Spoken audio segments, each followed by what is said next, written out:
మన వాక్య పాఠం 1 యోహాను పత్రిక 1 అధ్యాయం 5 నుండి 7 వచనం వరకు జాగ్రత్తగా వినండి. యోహాను అన్నాడు, మేము ఆయన వలన విని మీకు ప్రకటించే వర్తమానమేమనగా, దేవుడు వెలుగై ఉన్నాడు, ఆయన యందు చీకటి ఎంతమాత్రమూ లేదు. ఆయనతో కూడా సహవాసము గలవారమని చెప్పుకొని చీకటిలో నడిచిన ఎడల మనము అబద్ధమాడుతూ సత్యమును జరిగించకుండా ఉంటాము. అయితే ఆయన వెలుగులో ఉన్న ప్రకారం మనము వెలుగులో నడిచిన ఎడల మనము అన్యోన్య సహవాసము గలవారమై ఉంటాము. అప్పుడు ఆయన కుమారుడైన యేసు రక్తము ప్రతి పాపము నుండి మనలను పవిత్రులనుగా చేస్తుంది. మనం సహవాసమందు ఆనందిస్తాము. మన ఆనందము పరిపూర్ణమవుతుంది. దేవునితో సహవాసమున్న వారి ఆనందం సంపూర్ణమై తృప్తినిస్తుంది. అయితే ఇందులో జాగ్రత్త వహించాల్సిన అంశమొకటి ఉంది. దేవుడు వెలుగు, ఆయన యందు చీకటి ఎంతమాత్రమూ లేదు. దేవుడే పరిశుద్ధుడు, మనిషి ఎవడూ పరిశుద్ధుడు కాడు. దేవునికి మనిషికి మధ్య ఉన్న ఈ అంతరం ఎలా అంతరిస్తుంది? ఈ అగాధం ఎలా పూడుతుంది? దేవుడు మానవుడు ఎలా సహజీవనం చేయగలరు? యోబు గ్రంథం 9 అధ్యాయం 33 వచనం, మా ఇద్దరి మీద చెయ్యి ఉంచదగిన మధ్యవర్తి మాకు లేడు. యోబు సమస్యను గుర్తించారా?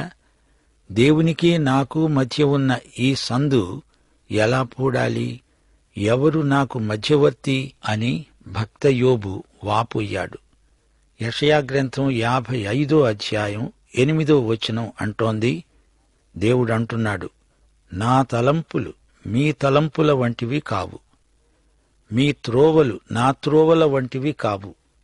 ఇదే యెహోవా వాక్కు. పాపి అయిన మానవుడు పరిశుద్ధుడైన దేవునితో ఎలా సహవసించగలడు? యోహాను అంటున్నాడు, దేవుడు వెలుగు, దేవుడు అంటే వెలుగే. ఈ పత్రిక అంతా దేవుణ్ణి 3 విధాలుగా చూపుతోంది. దేవుడు వెలుగు, దేవుడు ప్రేమ, దేవుడే జీవం. అలాంటి దేవునితో మానవమాత్రులమైన మనం ఎలా కలిసి జీవించగలం? దేవుడు మన అంతస్తుకు దిగిరావాలి, లేదా మానవుడు దేవుని అంతస్తుకు హెచ్చించబడాలి. అయితే ఈ రెండూ అసాధ్యమే. ఈ విషయంలో మానవ ప్రయత్నం వృథా ప్రయాస. దేవుడు మన అంతస్తుకు దిగిరావటమా? అదెలాగా? దేవుడు వెలుగు. ఇంతకు వెలుగు అంటే ఏమిటి? వెలుగు శక్త్యా, పదార్థమా? వెలుగు ఉత్పత్తి స్థానమేది? చీకటి గదిలోకి వెలుగు వచ్చింది అంటే చీకటి వెలుగుగా మారిపోతుంది. ఏం జరిగింది? చీకటిని పారదోలింది ఏది? వెలుగు. దీని ఉత్పత్తి స్థానం పనిచేయడం మానేస్తే మళ్లీ చీకటి వస్తుంది. యోహాను దేవుడు వెలుగు అన్నప్పుడు దేవుని వ్యక్తిత్వములోని అనేక లక్షణాలను మనకు చూపుతున్నాడు. దేవుని గుణములు, లక్షణాలు ఎన్నెన్నో ఉన్నాయి. వెలుగు అనటంలో చాలా దైవ లక్షణాలకు ఇది వస్తుపాఠమవుతుంది. వెలుగు అంటే మహిమ, ప్రకాశము, అందం, ఆకర్షణ అన్నీ అందులో ఇమిడి ఉన్నాయి. దేవుడు ప్రతిరోజు వెలుగుతో కొత్త ఆరంభం చేస్తున్నాడు. సూర్యోదయ కాలంలో దేవుని మహిమ ప్రతిఫలకం మనకు కనిపిస్తుంది. సూర్యోదయ వేళలో, ఉషోదయంలో మన మనస్సులకు ఎంత ఉత్తేజం, ఎంత ఆహ్లాదం! వెలుగు తనంతట తానే ప్రకాశిస్తుంది. వెలుగు స్వయం ప్రకాశం. వెలుగును చూడగలం గాని అది వ్యాపిస్తుంది. చీకటిని వెలుగు వెలిగిస్తుంది. వెలుగు ప్రత్యక్షం. చేతులు మురికిగా ఉంటే అది కనపడాలంటే వెలుగు కావాలి. చీకట్లో ఏదీ కనిపించదు. లోపాలను, దోషాలను, తప్పులను బయలుపరిచేది వెలుగు. ఇక్కడి రహస్య పాపాలు, అక్కడ పరలోకంలో బహిరంగ నేరాలు. దేవుడు వెలుగు. దేవుని పవిత్రతను, మచ్చ, డాగు లేని దేవుని వ్యక్తిత్వాన్ని మనకు నేర్పేది వెలుగే. వెలుగులో చీకటి ఉండదు, నీడ ఉండదు. దేవునిలో గమనాగమనముల వల్ల కలిగే ఛాయ కూడా ఉండదు. సూర్యుని వెలుగు, కాంతి ఆరోగ్యవంతమైనవి. దేవుని పవిత్రతను వెలుగు మనకు ప్రచురం చేస్తుంది. చీకటి వెలుగుకు వ్యతిరేకం మాత్రమే కాదు, చీకటి వెలుగుకు శత్రువు. ఈ రెండిటి మధ్య రాజీ కుదరదు. లోకమంతటా చీకటి దట్టంగా కమ్ముకొని ఉంది. వెలుగును ఈ చీకటి ప్రతిఘటిస్తోంది. మానవుడు వ్యక్తిగతంగా పాపంతో నిండిపోయి ఉన్నాడు. రోమాపత్రిక 7వ అధ్యాయం 18వ వచనం, 3వ అధ్యాయం 11వ వచనం పౌలు ఇదే మాట అంటున్నాడు. నాయందు అనగా నా శరీరమందు మంచిది ఏదీ నివసింపదని నేనెరుగుదును. నీతిమంతుడు లేడు, ఒక్కడూ లేడు. గ్రహించేవాడు ఎవ్వడూ లేడు. దేవుణ్ణి వెదికేవాడు ఎవ్వడూ లేడు. మనిషిలో మంచి ఏదీ లేదు. మనిషి దేవునికి తిరుగుబాటు చేస్తున్నాడు. దేవుణ్ణి మనసా వాచా వ్యతిరేకిస్తున్నాడు.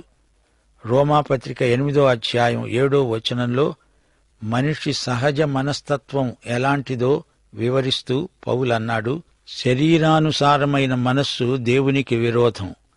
అది దేవుని నియమానికి లోబడదు, ఏమాత్రమునూ లోబడనేరదు. సర్వోన్నతుడైన దేవునికి మానవ ప్రపంచమంతా ఎదురు తిరుగుతోంది. దేవుడు పరిశుద్ధుడు, మానవుడు పాపి.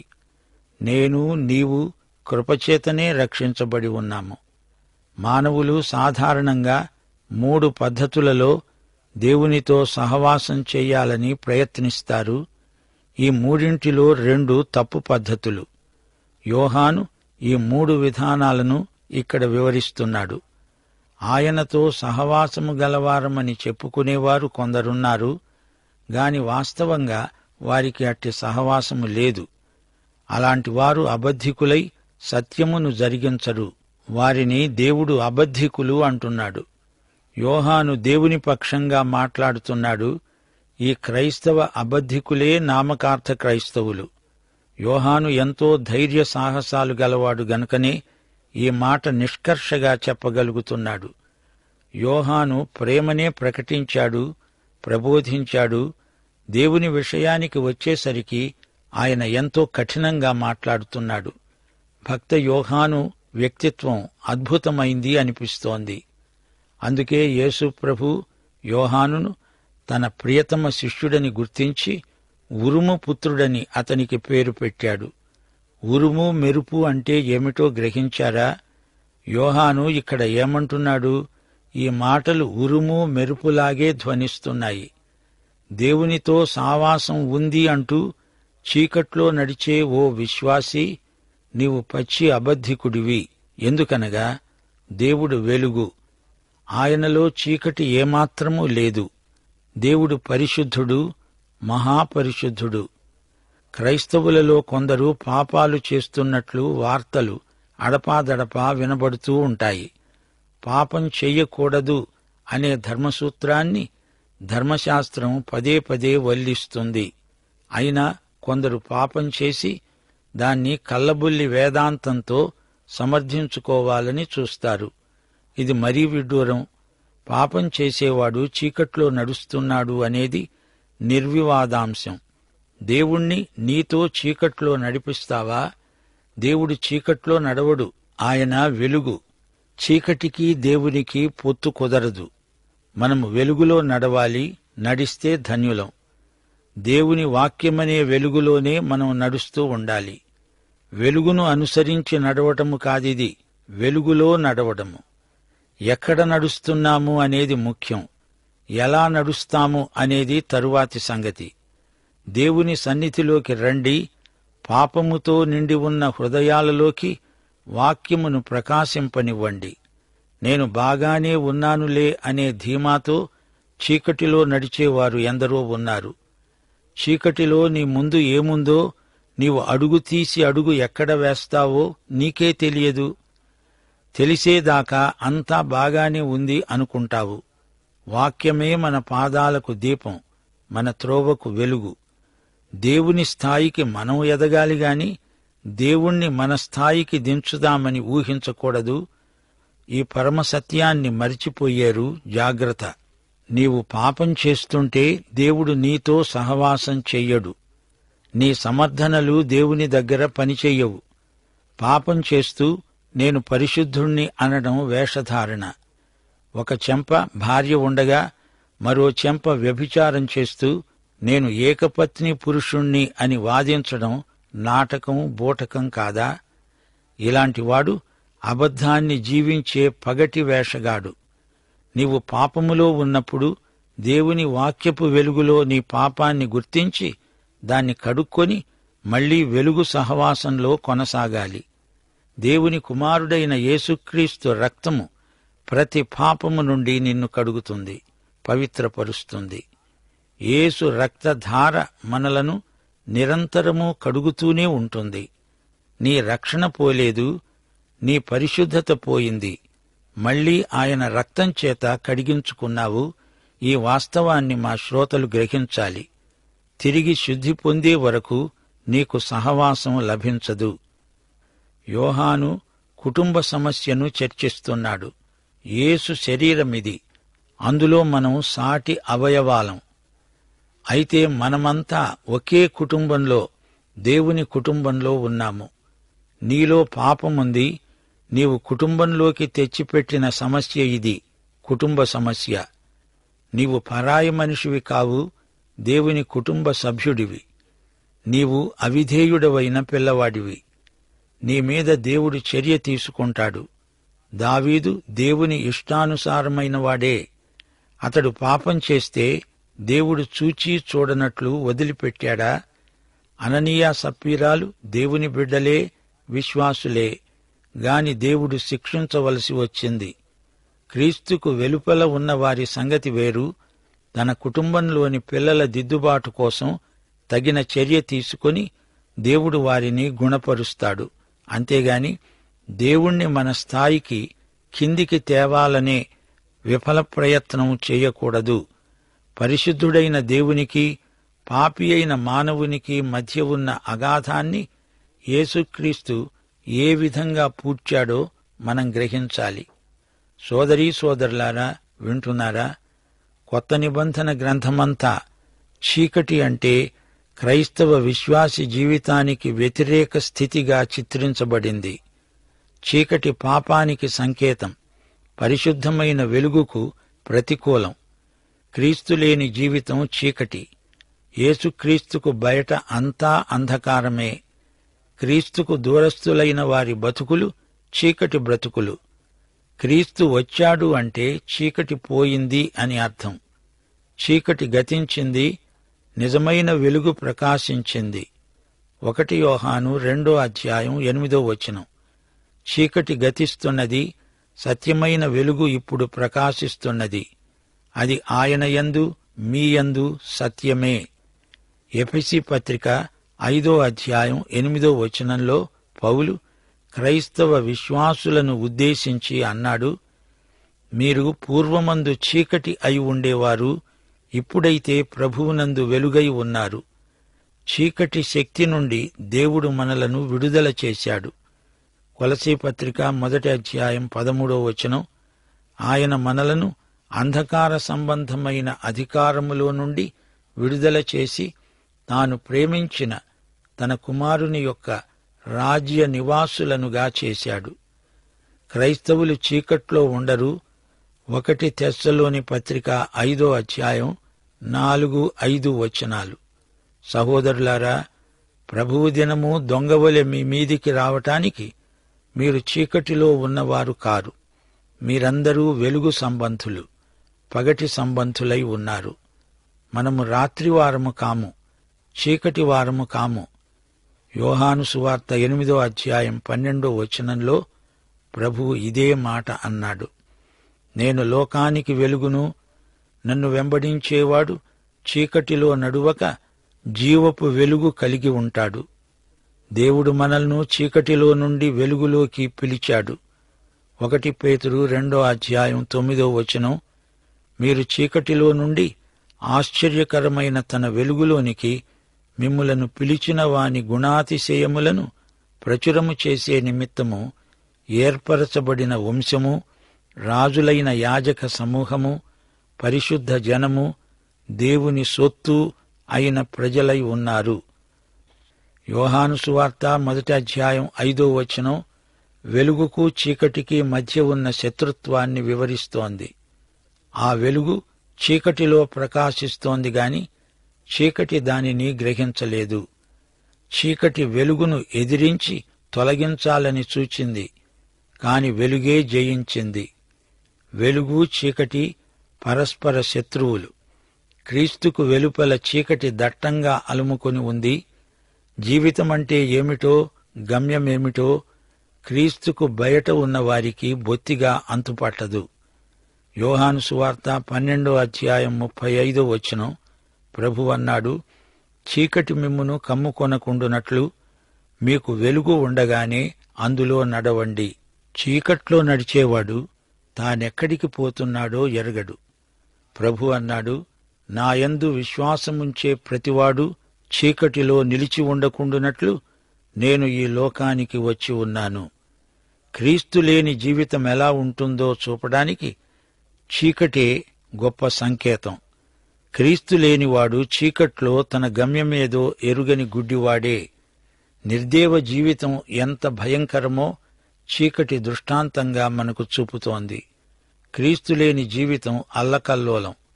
2 కొరింథీ 4:6 పౌలన్నాడు, అంధకారములో నుండి వెలుగు ప్రకాశించునుగాక అని పలికిన దేవుడే తన మహిమను గూర్చిన జ్ఞానము యేసుక్రీస్తునందు వెల్లడిపరచడానికి మా హృదయాలలో ప్రకాశించాడు. దేవుని వెలుగు ప్రకాశం లేనివారికి లోకం గందరగోళమే. జీవితానికి అర్థమూ పర్థమూ ఉండదు. యేసు లేని జీవితం ఎంత అనైతికమో రోమాపత్రిక 13:12 తేటగా చెబుతోంది. రాత్రి చాలా గడిచి పగలు సమీపముగా ఉన్నది గనుక మనము అంధకార క్రియలను విసర్జించి తేజస్సంబంధమైన యుద్ధోపకరణములను ధరించుకుందాము. వెలుగు లోకములోకి వచ్చింది గాని తమ క్రియలు చెడ్డవి అయినందున మనుష్యులు వెలుగును ప్రేమించక చీకటినే ప్రేమించారు. వారు వెలుగులో నిలువలేరు, నీడలో చీకట్లో ఉండిపోతారు. వారికి వెలుగు పడదు, కండ్ల కలక. చీకటి బతుకులు ఫలరహితమైనవి. చీకటిలో ఎదగటమంటూ ఉండదు. నిష్ఫలమైన అంధకార క్రియలలో పాలివారై ఉండక వాటిని ఖండించండి. చీకటిలో ఆత్మ ఫలించదు, ఆత్మ ఫలాలు అంతరించిపోతాయి. చీకటి ప్రేమరాహిత్యం, ద్వేషం చీకటి గుణం. వెలుగులో ఉన్నాను అని చెప్పుకుంటూ తన సహోదరుణ్ణి ద్వేషించేవాడు ఇప్పటి వరకు చీకట్లోనే ఉన్నాడు. యూదాపత్రిక 13:1 ఇదే మాట అంటోంది. ఇలాంటి వారి కొరకు గాఢాంధకారము భద్రము చేయబడి ఉంది. ప్రేమ వెలుగు, ద్వేషం చీకటి. క్రీస్తు విరోధుల నివాసం చీకటి. క్రీస్తును తిరస్కరించే వారి నివాసం అంధకారం.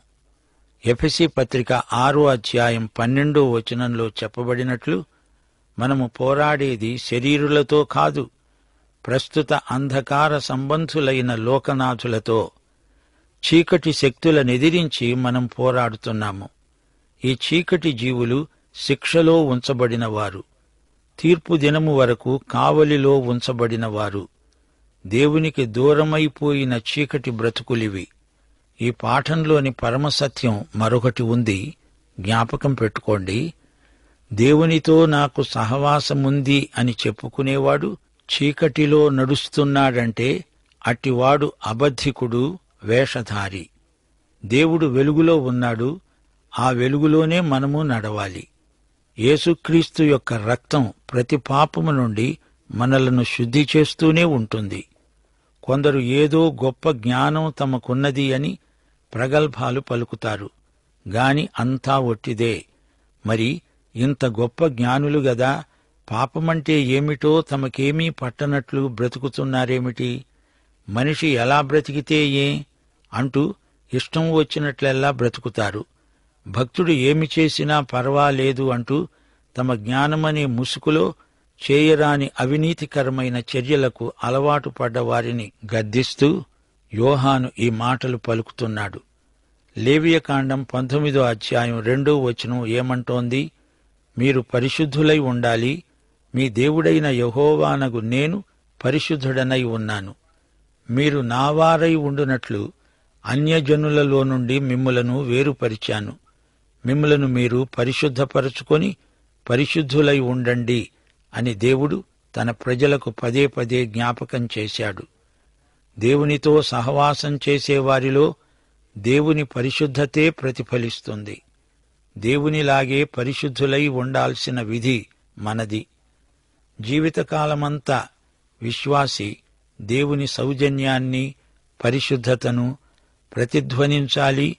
మన దేవునికి మనం ప్రతిధ్వనులం, ప్రతిబింబాలం, ప్రతిఫలకాలం, ప్రతినిధులం. దేవుని బిడ్డలు పాపాన్ని అంత తేలికగా ఎంచరు. దేవునికి దగ్గరగా వచ్చే కొద్దీ పాపం ఎంత భయంకరమైనదో తెలుస్తూ ఉంటుంది. సత్యం తెలుసుకునేది మాత్రమే కాదు, దాన్ని మనం జరిగించాలి, అమలుపరచాలి, ఆచరించాలి. యోహాను సువార్త 3వ అధ్యాయం 21వ వచనం, సత్యవర్తనుడైతే తన క్రియలు దేవుని మూలముగా చేయబడి ఉన్నవని ప్రత్యక్షపరచబడినట్లు వెలుగునొద్దకు వస్తాడు. సత్యం మానసిక జ్ఞానం మాత్రమే కాదు, సత్యం నైతికం. సత్యం చెప్పటం కాదు, సత్యాన్ని జీవించాలి. సత్యానికి విధేయులమవ్వాలి, సత్యాన్ని వెంబడించాలి. దేవుని వాక్యానికి విధేయులమవ్వాలి. సత్యమే సహవాసాన్ని కలిగిస్తుంది. సత్యమెరిగిన వారిని వాక్య సత్యమే యేసు రక్తముతో శుద్ధీకరిస్తుంది. యేసు రక్తము విశ్వాసి జీవితంలో ప్రతిరోజు శుద్ధీకరణ సాధనమవుతుంది. అనుదిన శుద్ధీకరణ సాధన విశ్వాసి యొక్క అనుభవం. ఇది ఎడతెగనిది. నోటితో సత్యాన్ని చెప్పి బతుకులో అబద్ధాన్ని అభ్యసించటం వేషధారణ. దానిని దేవుడు గర్హిస్తున్నాడు. యేసే నా రక్షకుడని, ప్రభువని చెప్పే వ్యక్తి ఆ యేసుకు విధేయుడవ్వాలి గదా. సృష్టికర్త అయిన దేవుని ప్రేమ, రక్షణకర్త అయిన యేసుక్రీస్తు కృప, ఆదరణకర్త అయిన పరిశుద్ధాత్మ సహవాసము మనకందరికీ సదాకాలము తోడై ఉండునుగాక. ఆమెన్.